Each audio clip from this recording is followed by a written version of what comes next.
आप देख रहे हैं STV लद्दाख, आवाज घर घर की। आप सभी का फिर से एक बार हम खैर मकदम करते हैं और आप लोगों का सबका फिर से एक बार बहुत बहुत शुक्रिया कि आपने हमें मौका दिया हम तीनों को कि हम आकर यहाँ पर आपके साथ जो लॉज हैं चाइल्ड रिलेटेड विमेन रिलेटेड वो डिस्कस करें। हमने एक्टिविटी भी किया जिससे हमें अच्छा एक्सपीरियंस रहा आपका। तो एक बड़ा ही अच्छा डे है विमेंस डे, जैसे मैं कह रहा था स्टार्टिंग में कि ये हमारे विमेन को सेलिब्रेट करने के लिए है। और सिर्फ ना एक टोकनिज्म नहीं होना चाहिए कि हमने बोला विमेन सेलिब्रेट करेंगे तो व्हाट्सएप एक फॉरवर्ड कर दिया, उसको विश कर दिया चीज,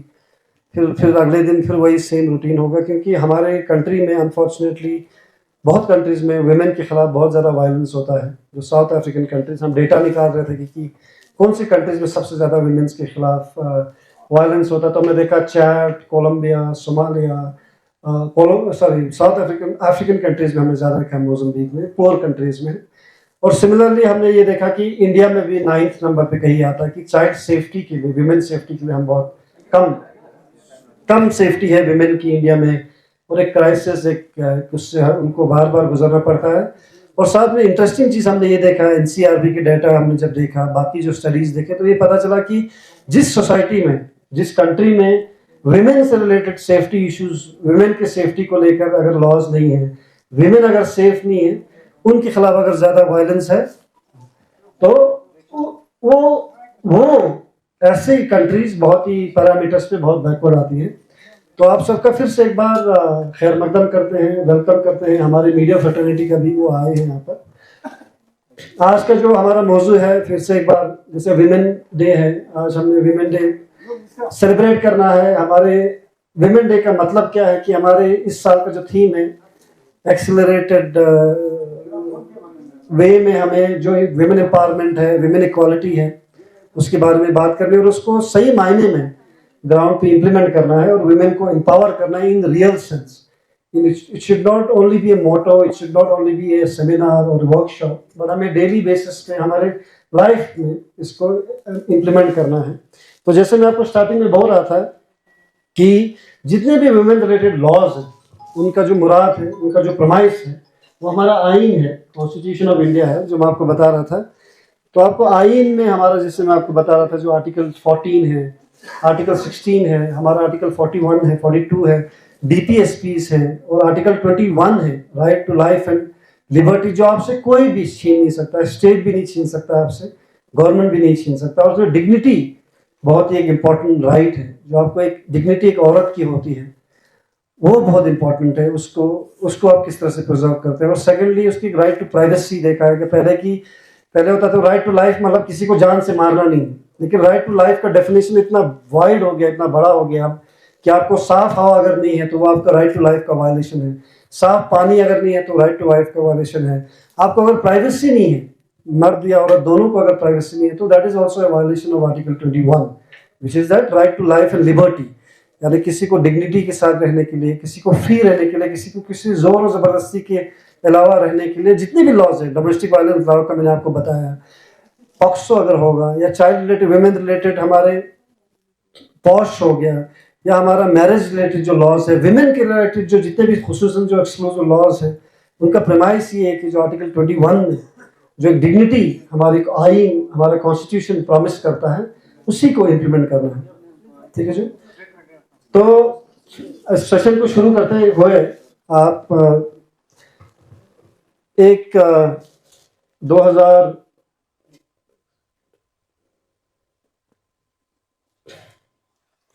1997 में 1997 में एक बहुत फेमस केस जो आप सबने भी सुना होगा शायद, उसका केस नाम था Vishakha and others versus state of Rajasthan. में किस किसने सुना है? कितने लोगों ने सुना है? Vishakha versus state of Rajasthan case सुना है किसी ने? तो एक बहुत बड़ा केस हुआ। उसमें क्या हुआ कि भवरी देवी करके एक सोशल वर्कर थी, जो राजस्थान में बहुत सारे एरियाज में, आपको पता है अनफॉर्चुनेटली हमारे कंट्री में, जैसे हरियाणा में फॉर एग्जांपल फीमेल फर्टिसाइड बहुत होता है, यानी कि जो लड़कियां पैदा होती हैं उनको मार देते हैं, लड़कियों को अबॉर्ट कर देते हैं, और लड़की को एक अनइक्वल माना जाता है। हमारे सोसाइटी में भी हमने देखा होगा, बहुत सारे लोगों का नज़रिया होता है कि लड़की को इक्वल देखते नहीं, हर कोई ख्वाहिश करता है। जैसे मैं खुद एक पेरेंट हूँ, एक फैमिली में ये कहते हैं कि बुशक छागोश, गुस्सा होता है तो मुबारकबाद देते हैं, पार्टी करते हैं, लेकिन वही खुशी हमें बहुओं को देख कर नहीं होती। तो इस तरह से एक बहुत अनफॉर्चुनेट चीज़ें हुई फीमेल फर्टिसाइड का। तो राजस्थान में एक चाइल्ड मैरिज का जो अभी प्रोहिबिट करती है हमारी लॉ, तो चाइल्ड मैरिज का एक सिलसिला चलता आ रहा था। तो जो गौरी देवी थी, she was a social worker, तो वो चाइल्ड मैरिज होने से रोकती थी। तो उसमें क्या हो गया, फिर चाइल्ड मैरिज होने से रोकने से उसने एक दो मैरिजेस वहाँ गांव में जाके बोला कि इनको सेंसिटाइज किया कि भाई आपको चाइल्ड को, जो बच्चा नाबालिग है 16 साल से जो नीचे है, 18 साल से जो नीचे है, उनको शादी नहीं करनी है। लेकिन क्योंकि हमारे कस्टमरी लॉज हैं, पर्सनल लॉज है, तो उसके हिसाब से राजस्थान में होती थी। तो उन्होंने उसके खिलाफ कंप्लेन किया। तो उसको बहुत ही ज़्यादा लोगों ने तंग किया कि कहा कि ये तुम क्यों हमारे इसमें इंटरफेयर कर रहे हो, ये हमारा रिवाज है, ये हमारा कस्टम है, ये हमारा अपना दस्तूर है। तो फिर उसने कंप्लेंट किया एक जगह पे, तो पुलिस की हेल्प लेके 2 से 3 जगह कंप्लेंट किया। तो एक जगह पे उसने शादी रुकवाई दी है। फिर एनजीओ आके उन्होंने शादी रुकवा दिए थे। उनके घर वालों ने, उसके भाइयों ने उसको गैंग रेप किया। तो जिस केस चलते केस हो गया, तो फिर जब एफआईआर फाइल करने गई तो एफआईआर ही फाइल नहीं हुआ। वो चार्जशीट भी कहीं घुमा दिया, पोलिटिसाइज हो गया बहुत ज़्यादा, एमएलए भी वहाँ पर घुस गए, उन्हें केस होने ही नहीं दिया। लेकिन इतना ज़्यादा सेंसिटाइज हो गया तो कुछ एनजीओज ने इस पर सुप्रीम कोर्ट में पीआईएल कर दी, पिटीशन फाइल कर दी, पब्लिक इंटरेस्ट लिटिगेशन। तो ये चलते चलते सुप्रीम कोर्ट में केस पहुंचा। तो ये सबसे लैंडमार्क केस बोलते हैं sexual harassment eight work place में, कि किस तरह से फिर सुप्रीम कोर्ट ने हमारी गाइडलाइंस बनाई कि भाई किसी को वर्क प्लेस पे किस तरह से इसको प्रोटेक्ट करना है। तो ये बहुत ही इंपॉर्टेंट केस है, विशाखा स्टेट ऑफ राजस्थान, ये आपको याद रखना है। तो इसी के चलते आज जो वेमेन डे के दिन हम खुसूसन जो लॉज है, जैसे डोमेस्टिक वायलेंस एक्ट आपको पता होगा 2005 है, जैसे sexual harassment eight work place है, जैसे क्रूअल्टी है, जैसे ऑनलाइन आपने देखा होगा स्टॉकिंग का, किसी को स्टॉक करना, किसी की मॉडेस्टी आउटरेज करना, these are all serious offences. अभी देखा होगा आपने, ये भी देखा होगा, पहले आपको याद होगा हमारा 354 होता था, आउटरेजिंग मॉडेस्टी ऑफ वुमेन। अभी रिसेंटली हमारे पास एक केस आया था, तो बीएनएस में उसको सेशन ट्रायल बना दिया, यानी उसको सीरियस क्राइम्स में अभी कर दिया है। तो मतलब वुमेन के रिलेटेड जो ऑफेंसेस है वो बहुत सीरियसली आप उनको लेना है। तो हमारा मौजू आज का नेक्स्ट सेशन का जो सेकंड हाफ का यही है कि आपको वुमेन से रिलेटेड सेंसिटाइज करेंगे। आपको पिछले सेशन की तरह एक टास्क देंगे, we will have a small activity, तो आप फिर उसके बाद हम इस पर बात करेंगे, ठीक है।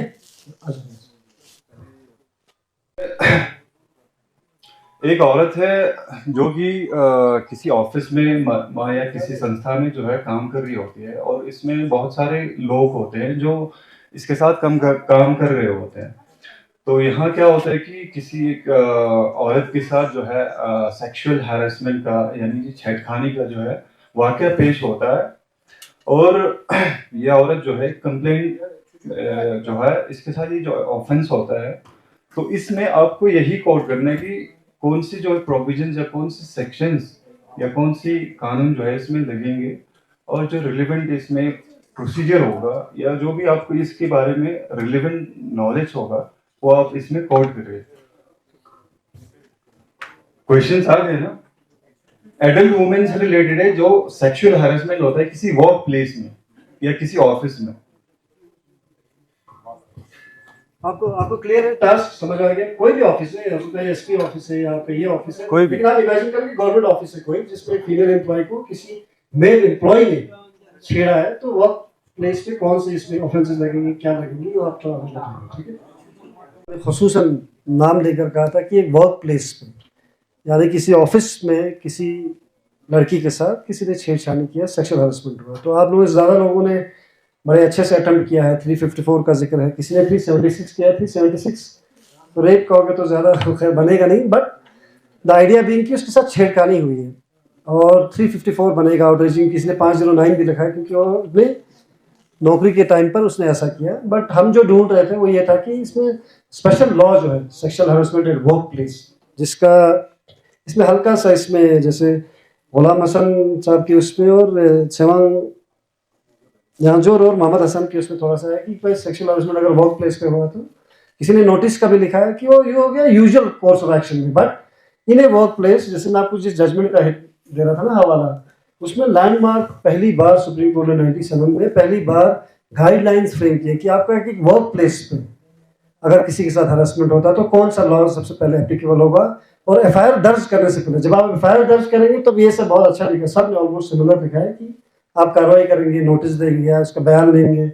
फिर उसके बाद बयान लेके फिर जो विटनेसेस है वो देखेंगे। बट हम जो चाह रहे थे वो ये था कि sexual harassment eight work place and redressal act of 2013, यानी वर्क प्लेस के खुसूसन औरतों के, ये सिर्फ औरतों के लिए लॉ है, जिसमें औरत को किसी ने छेड़ा या कोई गलत रिमार्क पास किया तो उसमें इंक्वायरी होती है। तो मतलब मैं आपको समझाता हूँ कि इसमें कौन से ऑफेंसेस में डेफिनेशन ऑफ सेक्सुअल हरासमेंट क्या है। आपको पता है कि हमारा 354, 341 बाकी जितने भी ऑफेंसेस रिलेटेड है वुमेन के, वो तो आईपीसी, सीआरपीसी और हमारे बीएनएस में है ही है। बड़े स्पेसिफिक लॉ है जो हमारे अनफॉर्चुनेटली बहुत सारे ऑफिस में इसका कोई जिक्र नहीं है। मैं बताऊंगा कि इसका लॉ का अनुमान क्या है, लॉ का अनुमान क्या है और लॉ किस तरह से एप्लीकेबल होता है। इवन की पुलिस स्टेशंस में हमने देखा है कि बहुत रेयर पुलिस स्टेशन होंगे जहाँ पे इस लॉ के बारे में जिक्र है। तो ये sexual harassment at work place और prevention and prohibition on redressal act जो 2013 है, बहुत छोटा सा बैर एक्ट है, लड़कियों के लिए खुसूसन इंपॉर्टेंट है कि क्या होता है कि इसमें डिफाइंड है कि सेक्सुअल हरासमेंट क्या होता है। यूजुअली क्या होता है, सेक्सुअल हरासमेंट किसी ने आपको हाथ मारा, किसी ने छेड़ा, लेकिन इसका डेफिनेशन बहुत वाइड है इस एक्ट के अंदर, यानी अनवेलकम फिजिकल कॉन्टैक्ट और अदरवाइज कॉन्टैक्ट जो होता है एडवांस होता है। जैसे कोई बैठा है, आप जैसे नमो लोग, आप हैं, लेडीज हैं, आपके जो कोलीग हैं, आप आए ऑफिस में, किसी ने आपको रिमार्क ध्यान जी मैं रिमिक्ट हूँ, ये है वो है, एक्स्ट्रा होकर अगर आपको टची होकर आपको अनकंफर्टेबल फील कराएगा, ये एक्ट में डायरेक्टली एप्लीकेबल होता है। क्योंकि हम यूजुअली क्या करते हैं, हम चीज़ों को, लड़कियों को हमारी ट्रेनिंग ही ऐसी होती है। जैसे आपको मैं सुबह बोल रहा था, खाले एक मिनट, ये कौन बोल रहे हैं, एक मिनट डिस्टर्ब सर, एक सेकंड आप बीच में मत बोलिएगा please. Hey sir sorry sorry मैं डिस्ट्रैक्ट हो गया। हमें स्टार्टिंग में क्या बोल रहा था कि हमारी लड़कियों को हमने वो एनवायरनमेंट दिया ही नहीं है बच्चों को, कि वो चीज़ें इग्नोर करती है, 10 चीज़ें इग्नोर करके जाती, छोड़ना इसने क्या बोला, इग्नोर ही करती। कोई आके बोलता चीन मैंने क्या दे थोम, चीन मैंने तबैक थोम, मेक थोम, these are all sexual harassment cases, these are direct offences, इसके एक्ट के अंदर आता है। डिमांड करता है कोई सेक्सुअल की, अब हम फेवर देंगे, क्या पोस्टिंग देता क्या दूध भेजना, वो भी डिमांड को आपको अनकंफर्टेबल करती है, तो वो that is an offence under this act. और कुछ आपको जैसे आजकल चला है, इंस्टाग्राम पे एक रील भेज दिया जो थोड़ा सा आपको लगता है प्रॉब्लमेटिक है, देखो दी करेंगे वहाँ से हंसता है, हाँ जी गलत सुना, हाँ सॉरी है, but this is not sorry, this is एक ऑफेंस अंडर दिस एक्ट। उसने व्हाट्सएप पे कुछ भेज दिया, जो लड़के लोग शेयर करते हैं वो लड़की को भी किसी को भेज दिया, दीज ऑल डेफिनेशन इसका बहुत ज़्यादा वाइड है, तो लड़कियों के लिए खुसूसन इंपॉर्टेंट है। और कोई भी अनवेलकम, खुसूसन अनवेलकम है, जो आप अनकंफर्टेबल हो रहे हो लेकिन वो वहाँ से बोल रहा है या कर रहा है, that is an offence under this act, ठीक है। और हर किसी पे ये एप्लीकेबल होता है। नाउ वर्किंग प्लेस क्या है, वर्क प्लेस का मतलब क्या है, हम बोलते हैं वर्क प्लेस का मतलब ऑफिस होता है, लेकिन ये पुलिस स्टेशन में एप्लीकेबल है। मीडिया में, अगर मीडिया जो हाउसेज है, जैसे हमारा लद्दाख टाइम्स है, लद्दाख एक्सप्रेस है, या हमारे काखालू का चैनल है, इतना बड़ा चैनल है, जैसे का बाकी जो चैनल्स हैं उन पे भी एप्लीकेबल है। अगर 10 लोग से ज़्यादा एम्प्लॉयज़ हैं तो ये एप्लीकेबल है, ये लॉ इसमें एप्लीकेबल होता है, तो ये एक्ट एप्लीकेबल होता है। इवन इन अनऑर्गेनाइज सेक्शन, जहाँ पे कोई किसी, जैसे पुलिस स्टेशन में कोई आ गया, लड़की आ गई कंप्लेंट फाइल करने के लिए, कंप्लेंट फाइल करते करते इसको किसी ने छेड़ दिया, या आईओ ने या मुंशी ने उसके बदतमीजी किया, तो that is still applicable in this law. अब इस लॉ की सबसे खतरनाक चीज़ क्या है जमाना, इसमें मैंडेटरी है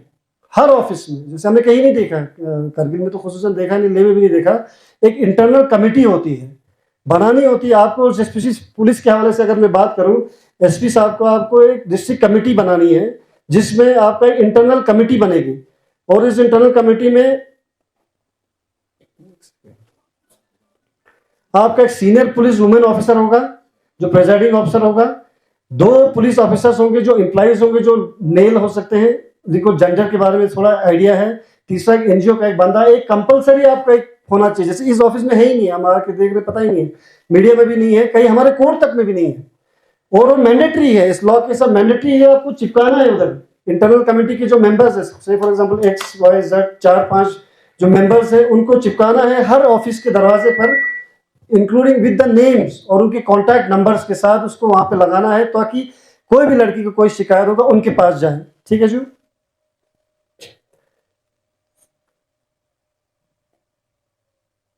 अब इसमें फिर मुसीबत ये आती है कि जैसे किसी लड़की को अगर किसी ने छेड़ा, उसको अगर होगी शिकायत किसी से, या किसी कोलीग से उसकी हो गया, बैचमेट से हो गया, जो ऑफिस में काम करता है, तो वो कंप्लेंट कैसे करेगी। इसमें सबसे इंपॉर्टेंट जो चीज़ है, एनोनिमिटी क्या है, आपको पता भी नहीं चलेगा, लड़की की कॉन्फिडेंशियलिटी है। वो इंटरनल कमेटी में जो औरत मेंबर होगी या एनजीओ वाले होगी, उसको कंपलसरी आपको चिपका के जो होगा, जिसका कॉन्टैक्ट नंबर दिया होगा, और एक बॉक्स रखा होगा, उसमें आपको एक ऐसी जगह पर रखना है जिसको सबको दिखे आते जाते रोज। जैसे मेरा जो ऑफिस था विधि में, वो जो सामने दरवाजे पे लगा था, सुबह ही आते वही दिखता था, तो इंसान पहले से ही थोड़ा अलर्ट रहता था। तो आपको हर जगह में ये मैंडेटरी चिपकाना है, even it is supreme court, even it is the high court, even if it is your media houses, even if it is your police station, hospitals में, डिग्री कॉलेजेस में, स्कूल्स में, हर जगह ये होना चाहिए स्टाफ के लिए।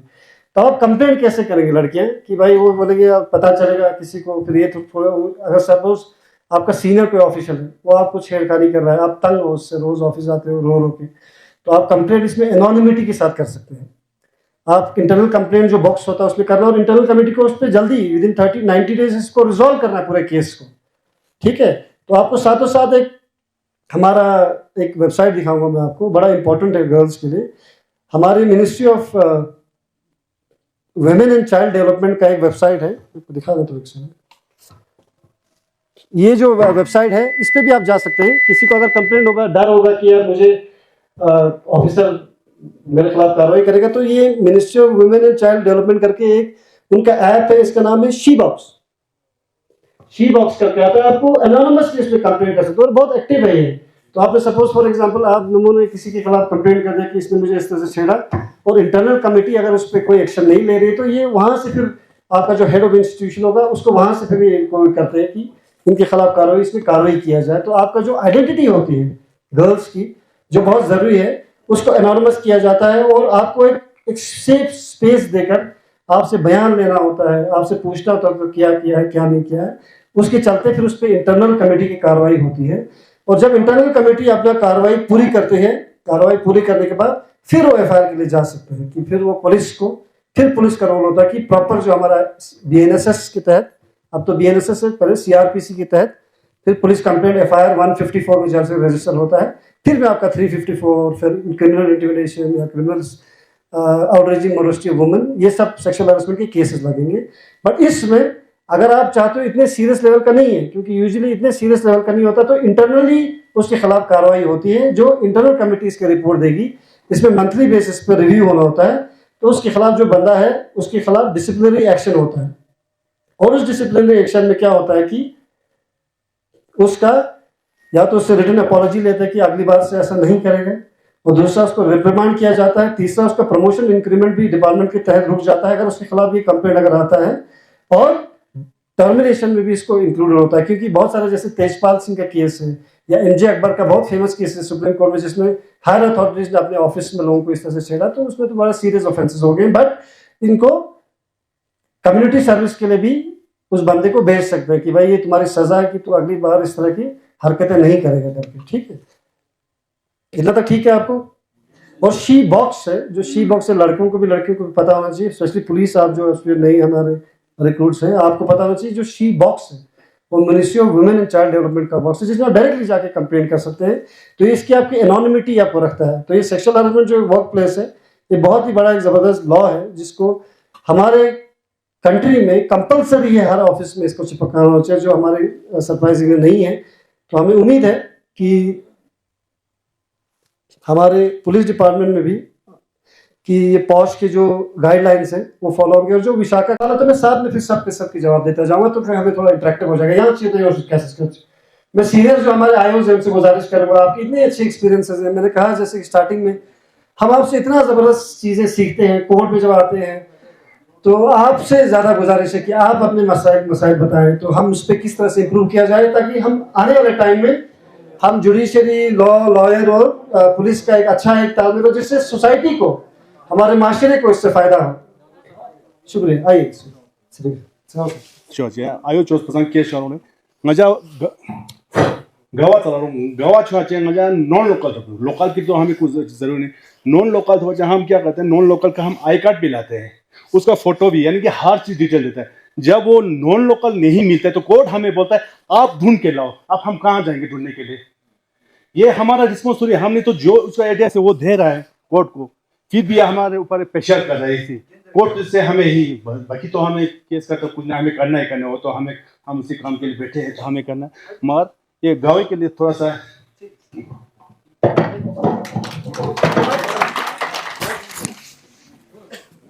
de yakpe eskolda sakbas isnalla nangas ngati tamam women's dana phese ngati ama singmo ngati yulpe bomon yani ngata amazir nang yara namazir nang nomozir nang malap bome chulna ata yot de jak buding mana azuk zabardast yana qadr qimat tijak chinsuk de jak pe chulangas chopas nalla muhtaram janab advocate Haji Mustafa sahab dona diyan khani bakin non ngati media person oisa sahab bakke senior officeran jawan dona ngai amastingmon yantang gamadi jakpe ka mubarak sir पहले session पे अनु ngats ला school ला काफी ngata वकील साहब इस discussion बस ngajamana mangmo लाने गेम्बो relate दुखन चिंग में मगर मैं बहुत टाइम कोर्ट में रहा तो दिरिंग दिरी जग पे का यारा मौका तो मना चिंगा जरब मा जरूरी शिसित दी हिंदुस्तानी 501 कानून पे राज बस ना आईपीसी नांजुंग यो थाला